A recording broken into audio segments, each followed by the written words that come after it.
We are checking back in with meteorologist Maria Ruiz, and we're really talking about this beautiful fall weather, and it really has felt so nice. But I knew it. I knew summer was going to try to creep back in there some way, somehow. You know, I always see it on social media every year. You see the list of all of the seasons that Texas has, and there's like summer. Fall #1, summer's revenge, fall number 2.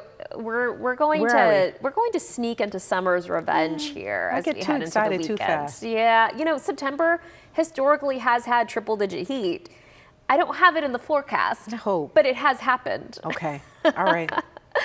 Take it away. Enjoy it for one more day. We're going to get to those numbers, but I do want to get you another update on the tropical activity currently in the Gulf. You know, today is climatologically speaking the peak of hurricane season, and looks like we will see a hurricane develop later today. As of now, it's still considered Tropical Storm Francine.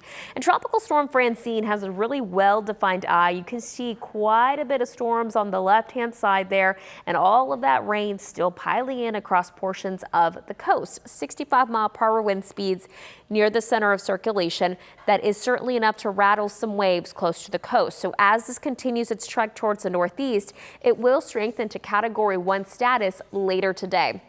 At around 7 and then overnight, it keeps strengthening to a high-end Category 1 storm.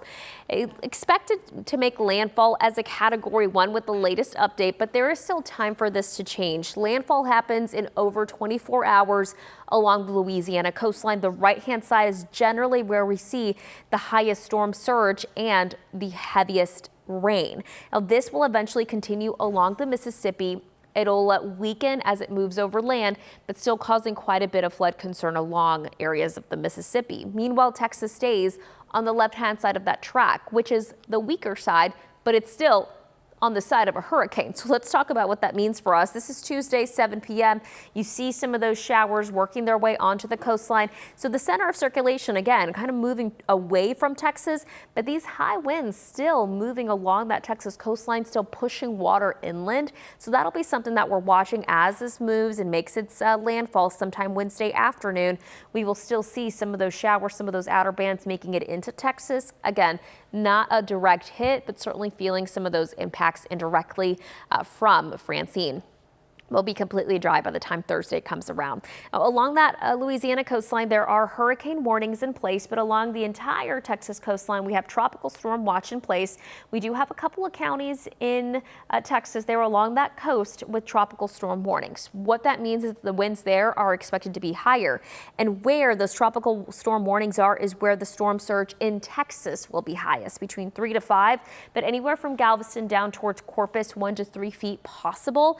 That doesn't sound like a lot, but trust me, whenever you see that water getting pushed inland, it can definitely impact some of those coastlines. As far as how much rain is falling, anywhere between 1 and 2 inches possible across areas of the coast, much less inland. I mean, there is a drastic cutoff, and here locally, 20% coverage of rain for the Metroplex. More the more southeast you are, a bulk of that happening in the afternoon. So we start out with some cloud cover tomorrow. This is Wednesday between noon and 5. You see some of those showers working their way in.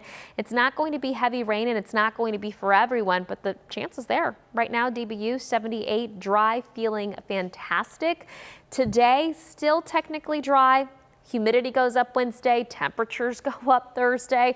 It's going to be feeling humid and hot this weekend with highs in the upper 90s. A little rain potential next week, but hey, at least no triple digits. We'll be back.